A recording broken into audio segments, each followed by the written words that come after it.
नमस्कार दोस्तों, स्वागत है आपका आपके अपने YouTube चैनल कॉमिक वर्ड पे। तो चलिए दोस्तों शुरू करते हैं मनोज चित्र कथा की अगली पेशकश, मशीनी लाल, अफीमी लाल और भेड़िए का आतंक। मशीनी लाल, अफीमी लाल और भेड़िए का आतंक। एक बार मशीनी लाल को दफ्तर के किसी काम से पूरे 4 महीने के लिए शहर से बाहर जाना पड़ा। अतः वह अफीमी लाल को चेतावनी देता हुआ गुर्राया, अफीमी के बच्चे, मेरी गैर हाजिरी में घर का पूरा ध्यान रखना। अगर कोई भी चीज चोरी चली गई तो मैं तुझे जिंदा नहीं छोड़ूंगा। ठीक है भैया, मैं इतनी बड़ी जिम्मेदारी अकेले कैसे निभाऊंगा। और फिर टाटा, बाय बाय, तुम्हारी यात्रा मंगलमयी हो। टाटा के बच्चे, अगर तूने कोई मूर्खता की तो मैं वापस लौटकर तेरी अच्छी खबर लूंगा। मर गए, अब मैं पहले की तरह चैन से खर्राटे नहीं बजा पाऊंगा। आजकल शक्ति नगर में बड़ी चोरियां भी तो हो रही है।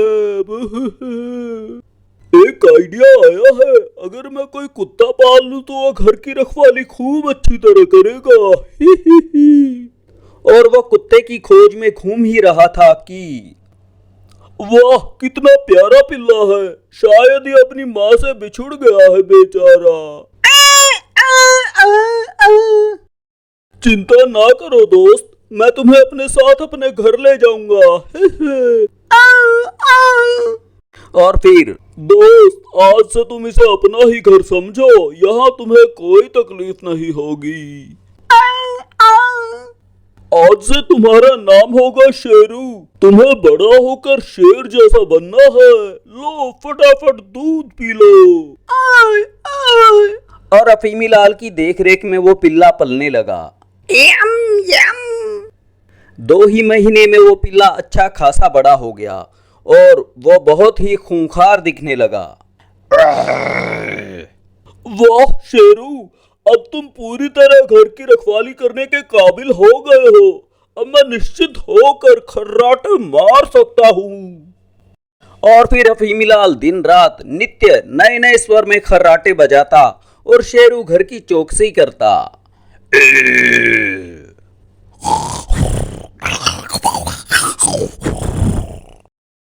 एक रात शक्तिनगर के कुख्यात चोर कन्हैया लाल और घनश्याम दास की बुरी नजर अफीमी लाल के घर पर पड़ गई।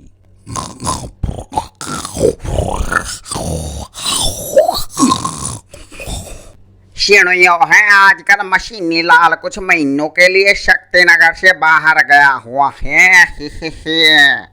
बस यूं समझा के मशीनी लाल हम भूखों के आगे थाली परोस गया है। अफीमी लाल के खर्राटे से भला कौन डरता है। आराम से अंदर आओ, डरने की कोई बात नहीं है। वाह वाह, क्या निश्चित होकर सोया हुआ है कमबख्त, मूर्ख कहीं क्या। असली मजा तो तब आएगा जब इस कुंभकर्ण की नींद खुलेगी।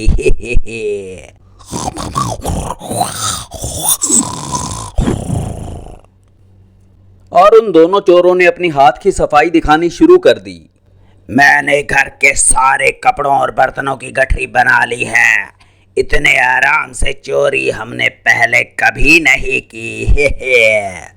अगर सारी दुनिया में अफीमी लाल जैसे लोग हो जाएं तो हमारी बरादरी की तो मौज हो जाएगी। वे गठरी बांधकर जाने ही लगे थे कि ओए, ये गुर्राने की भयानक आवाज भला किसकी हो सकती है? वो आवाज पलंग के नीचे बैठे खूंखार शेरू की थी। शेरू पे नजर पड़ते ही उन चोरों की सिट्टी पिट्टी गुम हो गई। बाप रे बाप, मैया रे मैया। कन्हैया लाल तो डर के मारे ऐसा उछला कि छत ही तोड़कर निकल गया। धड़ाम, मर गए। और घनश्याम दास सीधा दीवार को चीरता हुआ वहां से निकल भागा। बचाओ। शोर शराबे के कारण अफीमी लाल की नींद खुल गई। वाह शेरू, आज तो तुमने मुझे मशीनी लाल के हाथों बेमौत मारे जाने से बचा लिया। खुश रहो मेरे दोस्त। कुछ ही दिनों बाद जब मशीनी लाल अपना काम पूरा करके वापस घर लौटा, अफीमी भैया मैं आ गया, याहू। वाह वाह मशीनी भैया, मैं बहुत देर से तुम्हारी राह देख रहा था। क्या बात है, ऐसा लगता है तुमने हमारे घर की खूब अच्छी तरह रखवाली की है। मशीनी भैया, ये तो अपने जिगरी दोस्त शेरू का कमाल है। ही ही। आए, ये तुम्हारा दोस्त शेरू भला कौन है? धैर्य रखो मशीनी भैया, मैं तुम्हें अभी शेरू से मिलवाता हूँ। ही ही ही। अगले पल शेरू। यही है मेरा दोस्त शेरू, ये मुझे बहुत प्यार करता है, इसी ने दिन रात हमारे घर की रखवाली की है। शेरू को देखकर मशीनी लाल वहां से ऐसे भागा जैसे राशन की दुकान से चीनी। जुम। बचाओ बचाओ। मशीनी भैया, शेरू से डरने की कोई जरूरत नहीं है, वो तो मेरा पक्का दोस्त है, रुक जाओ। कमाल है, मैं तो मशीनी लाल को बड़ा बहादुर समझता था, ये तो एक नंबर का डरपोक है। बचाओ बचाओ। चल शेरू, हम मशीनी लाल को मनाकर वापस लाते हैं, बेचारा तुमसे डर गया है। को। अफीमी लाल के साथ शेरू को पीछे आता देखकर मशीनी लाल और तेज दौड़ने लगा। बचाओ, मैं मरना नहीं चाहता। रुक जाओ मशीनी लाल, मेरा दोस्त शेरू तुमसे भी दोस्ती करना चाहता है, रुक जाओ। मशीनी लाल रुकने का नाम ही नहीं ले रहा था। वे उसी तरह भागते भागते जब शक्तिनगर के बाजार में से गुजरे तो चारों ओर भगदड़ मच गई। मेरा पीछा छोड़ दे अफीमी लाल। डोसा, बड़ा, कॉफी।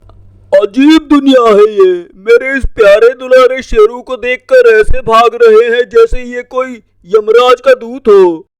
चिंता ना कर शेरू, हम झुमरी तलैया तक भी मशीनी लाल का पीछा नहीं छोड़ेंगे।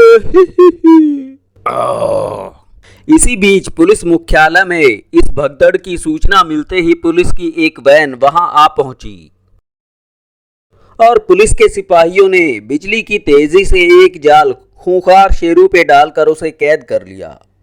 अरे ओ भाई साहब, ये क्या कर रहे हो? मेरे प्यारे दुलारे शेरू को क्यों पकड़ रहे हो?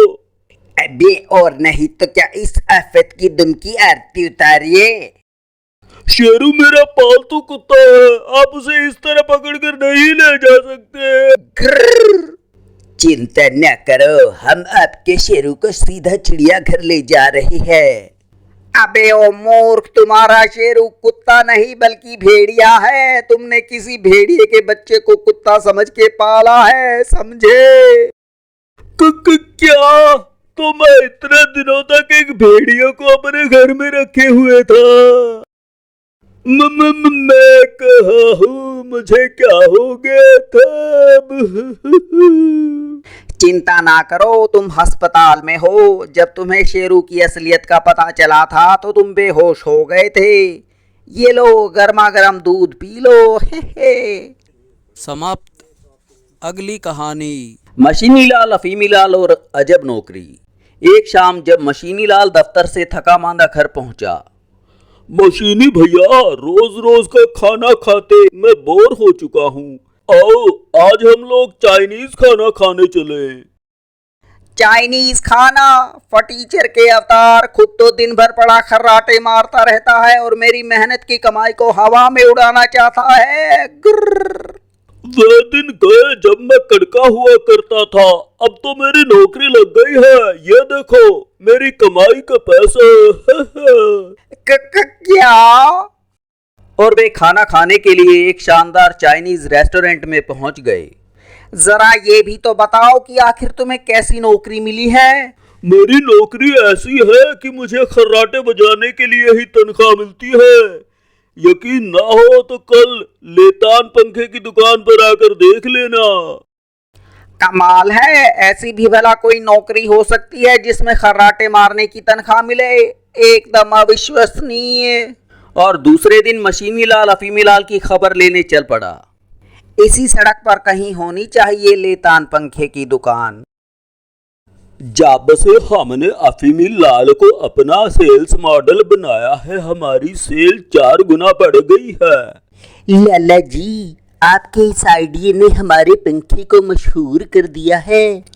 आप भी अपने घर में लेतान पंखे लगवाइए और इसी तरह चैन की नींद सोइए।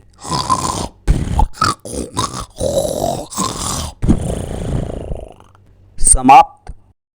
अगली कहानी मशीनी लाल, अफीमी लाल और खर्राटों का शोर। एक रात अफीमी लाल के खर्राटों के शोर से मशीनी लाल को नींद नहीं आ रही थी।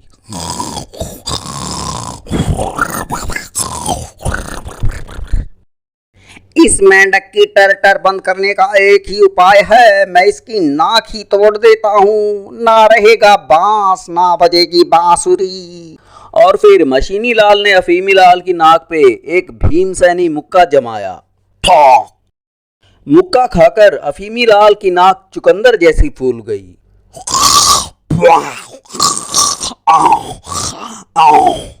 हे भगवान, अब तो इसकी नाक लाउड स्पीकर की तरह और जोर जोर से खर्राटे प्रसारित करने लगी है। समाप्त। अगली कहानी मशीनी लाल, अफीमी लाल और सुपर मक्खी। शक्तिनगर में अनेक मजेदार लोग रहते हैं। उनमें से एक है महान वैज्ञानिक प्रोफेसर प्यारेलाल। महीनों की मेहनत से मैं अब ये अनोखी दवा बनाने में कामयाब हो गया हूँ। इसे जो भी पिएगा वो महान ताकतवर बन जाएगा। वाह, नीली छतरी वाले, लगता है मैं बिल्कुल सही मौके पे प्रोफेसर प्यारेलाल की प्रयोगशाला में पहुंचा हूँ। बेटे मशीनी, कोई ऐसा मोड़ ढूंढ के लाओ जिस पर मैं अपनी दवा का प्रयोग करके देख सकूं। प्रोफेसर चाचा, मैं अपने जुड़वा भाई अफीमी लाल को भी अपने जैसा ताकतवर बनाना चाहता हूँ। क्यों ना उसे आपकी दवा दूं? वाह वाह, क्या बात कही है तूने। फटाफट ये दवा ले जाओ और उस कुंभकर्ण को पिला दो, खूब मजा आएगा। और मशीनी लाल वो दवा लेकर सीधा अपने घर पहुंचा। अफीमी भैया, नाचो गाओ, अब तुम्हारे दुख के दिन बीत गए हैं। याहू! अफीमी भैया, लो फटाफट ये दवा पी लो। इस दवा के पीते ही तुम्हारी जन्म जन्मों की सारी सुस्ती मिट जाएगी और तुम भी मेरी तरह सदा चुस्त बन जाओगे। चुप कर, मैं तुम्हें कितनी बार कह चुका हूँ कि मैं तुम्हारी तरह मशीन नहीं बनना चाहता। मैं अपने आप से पूरी तरह खुश हूँ। तुम्हें ये दवा पीनी ही पड़ेगी। गर्र। मैं ये दवा हरगिज नहीं पीऊंगा। और उन दोनों में जमकर गुत्थम गुत्था शुरू हो गई। दुम दड़ाम डिश दहड़ाम डाम दुम डिश दड़ाम। मशीनी का बच्चा, मेरा पीछा छोड़ दे वरना मैं तेरे मूंछें उखाड़ दूंगा। अगर तूने मेरी मूंछों को हाथ भी लगाया तो मैं तेरी उंगलियां कुतर डालूंगा। गर्र। झगड़े के दौरान मशीनी लाल के हाथ से दवा छूटकर खिड़की की तरफ उछल गई। हे भगवान, तेरे चक्कर में ये अनमोल दवा की ट्यूब छिटक कर बाहर गिर गई। अब क्या होगा? अब तो प्रोफेसर प्यारेलाल किसी भी हालत में मुझे जिंदा नहीं छोड़ेगा। मूर्ख के अवतार, ये देख, तेरे कारण प्रोफेसर प्यारेलाल की महीनों की मेहनत मिट्टी में मिल गई। गर्र। प्रोफेसर प्यारेलाल जैसे सनकी वैज्ञानिक का आविष्कार मिट्टी में ही मिलना चाहिए। मजे आ गए। तभी संयोग से एक मक्खी उड़ती हुई वहां आई और जमीन पर गिरी उस दवा पर बैठ गई।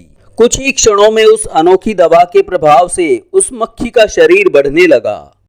वी वी हा हा हा हा। बाप रे बाप, ये क्या बला है? बुहुहु। ऐसा जंतु तो मैंने पहले कभी नहीं देखा। बी बी, मैं एक मक्खी हूँ। आज ऊपर वाले की कृपा से मेरा शरीर इतना बड़ा बन गया है। अब मैं तुम दोनों की खाट खड़ी करूंगी। बी बी, तुम दोनों ने मेरी बिरादरी की ना जाने कितनी मक्खियों को मौत के घाट उतारा है। आज मैं उन सब की मौत का तुमसे बदला लूंगी। क्या? व्रिल, व्रिल। पहले तुम लोग मुझे अपने घर में घुसने से रोका करते थे, अपनी नाक पर भी नहीं बैठने देते थे।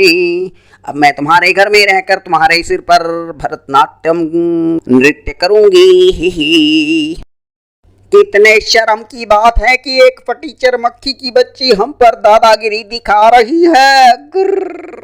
हम कुछ भी सहन कर सकते हैं, पर एक मक्खी की दादागिरी हम कतई सहन नहीं करेंगे। गिर्र। हम इस मक्खी को ऐसा मजा चखाएंगे कि दुनिया की सारी मक्खियां चंद्रमा पर जा बसेंगी। गुर्र। ओए मक्खी की बच्ची, चल निकल हमारे स्वर्ग से सुंदर घर से। गुर्र। व्रिल, व्रिल। छिपकली के रिश्तेदारों, अगर तुम में हिम्मत है तो निकालो मुझे अपने घर से। ही। और फिर उन तीनों में महायुद्ध छिड़ गया। उस महायुद्ध में सुपर मक्खी ने मशीनी लाल और अफीमी लाल की खूब जमकर धुनाई की। हाय मार डाला। भिन भिन, जो मुझसे टकराएगा वो चूर चूर हो जाएगा। याहू। मक्खी रानी, हमें माफ कर दो, हम महामूर्ख हैं। बूहू। हम आज से आपके सम्मान में हर रविवार को व्रत रखा करेंगे। बिन बिन, ठीक है, मैं तुम्हें माफ कर देती हूँ, लेकिन आज से तुम दोनों को नित्य मेरी सेवा करके अपने पापों का प्रायश्चित करना होगा। गुर्र। और फिर मशीनी लाल और अफीमी लाल जी जान से उस सुपर मक्खी की सेवा करने में लग गए। भिन भिन, वाह वाह, जाने कितने जन्मों से मैं ऐसे स्वादिष्ट भोजन के लिए तरस रही थी। यम यम। इतना बढ़िया खाना खाने के बाद अब मैं एक लंबी नींद सोना चाहती हूँ। तुम लोग जरा भी शोर नहीं करना। जो आज्ञा मक्खी रानी जी, हम तो आपके पक्के सेवक हैं। वो सुपर मक्खी खर्राटे मार रही है, मौका बढ़िया है, मैं फटाफट प्रोफेसर प्यारे लाल के पास मदद लेने के लिए जाता हूँ। देर ना करो, जल्दी जाओ मशीनी भैया। कुछ ही देर बाद प्रोफेसर प्यारेलाल की प्रयोगशाला में। अब मशीनी बेटे, मैं तुम्हारे बारे में ही सोच रहा था। कहो अफीमी लाल पर मेरी दवा का कुछ असर हुआ था या नहीं? सब बंटा धार हो गया। और मशीनी लाल ने पूरी आप बीती प्रोफेसर प्यारेलाल को सुना दी। मैं तो आसमान से गिर के खजूर में अटका हुआ हूँ। वो सुपर मक्खी मुझे कतई चैन से नहीं जीने देगी। याहू, मेरा आविष्कार सफल हो गया। मैं इस पृथ्वी का सबसे महान वैज्ञानिक हूँ। आप अपनी सफलता का गुणगान ही करते रहेंगे कि हमारी मदद का कोई उपाय भी ढूंढेंगे। चिंता ना करो बेटे। मेरी उस दवा का असर केवल 24 घंटे ही रहता है। 24 घंटे पूरे होते ही वो मक्खी अपने सही आकार में आ जाएगी। है। प्रोफेसर प्यारे लाल की जय। और मशीनी लाल घर लौटकर बड़ी बेसब्री से 24 घंटों के पूरा होने की प्रतीक्षा करने लगा। बस 24 घंटे पूरे होने में केवल 15 मिनटों की ही देरी है। बिन बिन। ठीक 15वें मिनट बाद वो मक्खी अपने वास्तविक आकार में लौट आई। याहू! आज के बाद हम कभी किसी मक्खी को नहीं सताया करेंगे। क्या पता इस दुनिया में कब किसके दिन फिर जाएं। भिन भिन। चलो कोई बात नहीं, भगवान ने एक दिन तो ऐश करवा ही दी। समाप्त। अगली कहानी मशीनी लाल, अफीमी लाल और सफाई अभियान। एक बार जब मशीनी लाल को लगातार 1 महीने तक अपने दफ्तर में ओवरटाइम करना पड़ा। ये देख तूने घर की क्या हालत बना रखी है। ये घर है या कोई कूड़ेदान। गुर्र। तुम तो सुबह 5 बजे घर से निकल जाते हो और रात 10 बजे वापस लौटते हो। तुम्हारा क्या, मुझे ही तो रहना होता है इस घर में। मैं तेरी गर्दन को नींबू की तरह निचोड़ के तेरा सारा खून पी जाऊंगा, समझा? ग्रर। मुझे माफ कर दो भैया, शाम को लौट कर देखना, मैं इस घर की काया पलट दूंगा। ठीक है, मैं तुम्हें ये आखिरी मौका दे रहा हूँ। शाम तक पूरे घर की सफाई नहीं की तो समझो तेरी खैर नहीं। कुछ देर बाद अफीमी लाल सफाई करने की योजना बनाने लगा। अगर मैं सारा दिन भी लगा रहूं तो पूरे घर की सफाई नहीं हो पाएगी। मुझे बड़े जोर की नींद भी आ रही है। मुझे कोई ऐसा रास्ता ढूंढना होगा जिससे मुझे मेहनत भी ना करनी पड़े और पूरे घर की सफाई भी हो जाए। आ गया आइडिया। और अफीमी लाल उसी क्षण बाजार से सुपर वॉशिंग पाउडर के पूरे 1 दर्जन डब्बे खरीद लाया। सबसे पहले मैं पूरे घर में ये वॉशिंग पाउडर छिड़क देता हूँ। ये शुरू होता है मेरा सफाई अभियान। और अब घर की सारी नालियों में कपड़ा ठूस के अच्छी तरह बंद कर देता हूँ। क्या आइडिया ढूंढा है मेरे भेजे ने। और अब घर के सारे नल खोल देता हूँ। समझ में नहीं आता है कि यह शानदार आइडिया अब तक लोगों के दिमाग में आया क्यों नहीं। ये देखो क्या बढ़िया ढंग से सफाई हो रही है हमारे घर की। मजे आ गए। और अब मैं कुछ देर के लिए घर के सारे दरवाजे और खिड़कियां बंद किए देता हूँ। ला ला ला ला ला। अब 1-2 घंटे तक जरा चैन से खर्राटे मार लिए जाए। और अफीमी लाल घर के पास ही एक पेड़ के नीचे पसर गया।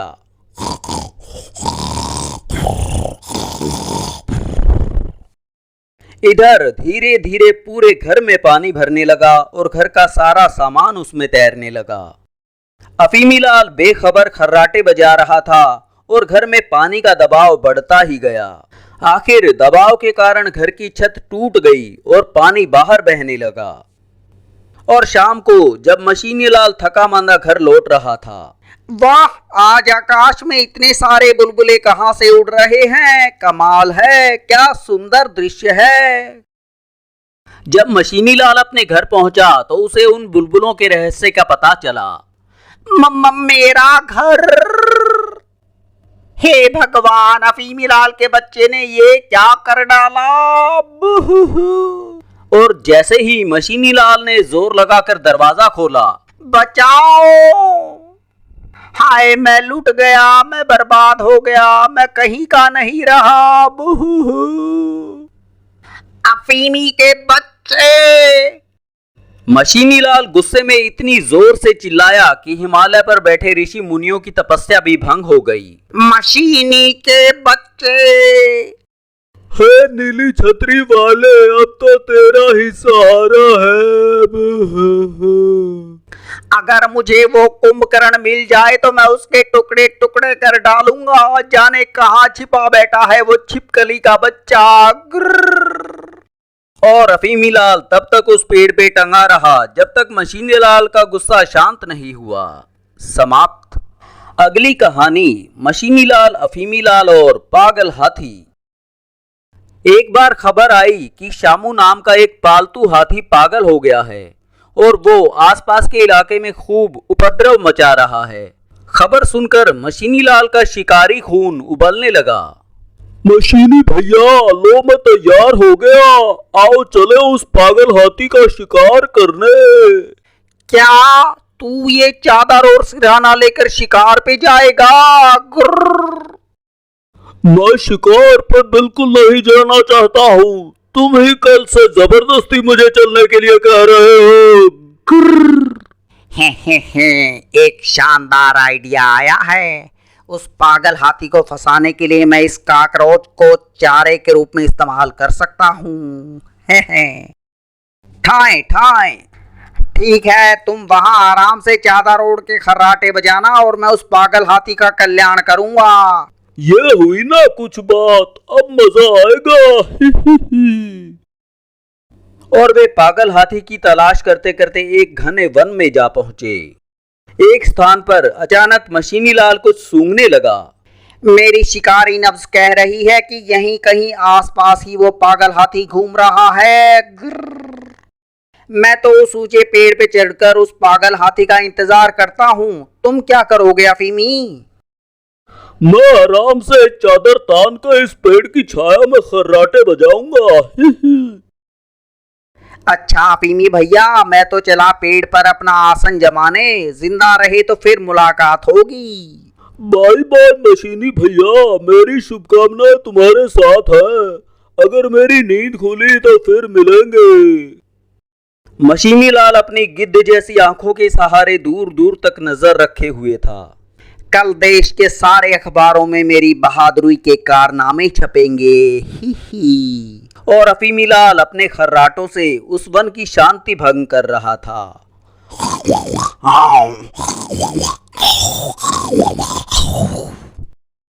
कुछ ही देर बाद वो पागल हाथी गुस्से में अपने पैर पटकता हुआ उसी ओर आ निकला। मैं इस दुनिया को तबाह कर दूंगा। मैं किसी को जिंदा नहीं छोड़ूंगा। इस दुनिया की ऐसी की तैसी गुर्र। यह कौन पेड़ के नीचे बैठा शहनाई बजा रहा है? मैं अभी इसकी शहनाई बंद करता हूँ।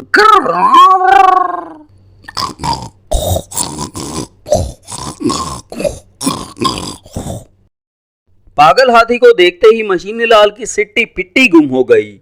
पागल हाथी! और मारे घबराहट के उसके हाथ से बंदूक छूट गई।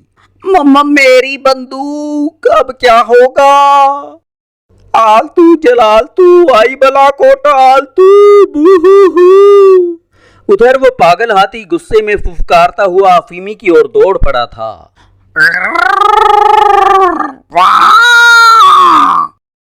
उसी समय संयोग से एक पोर्क्यूपाइन अर्थात कांटों वाला चूहा उस पेड़ के पास से गुजर रहा था। उसने अपने शरीर के कांटे अफीमी लाल के शरीर में चुभो दिए।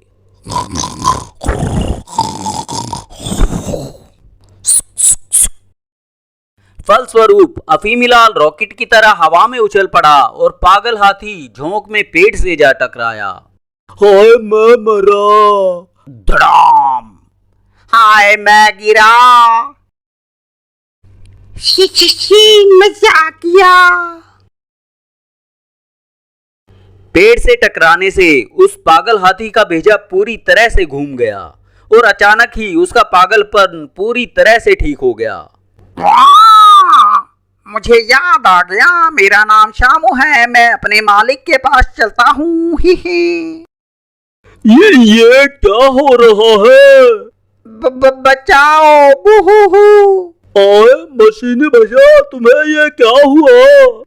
अबे चुकंदर, कुछ ना पूछ और फटाफट मुझे अस्पताल ले चल। और फिर दूसरे दिन शक्तिनगर के अस्पताल में। मशीनी लाल, अब तो बता दो आखिर कल क्या हुआ था? खबरदार जो इस कहानी को दोबारा छेड़ा तो समाप्त। तो दोस्तों, ये थी मनोज कॉमिक्स की पेशकश मशीनी लाल, अफीमी लाल और भेड़िए का आतंक। दोस्तों, अभी के लिए मैं आपसे विदा लेता हूं और जल्द ही एक बढ़िया सी कॉमिक्स लेकर आपके सामने फिर हाजिर होऊंगा। तब तक के लिए धन्यवाद।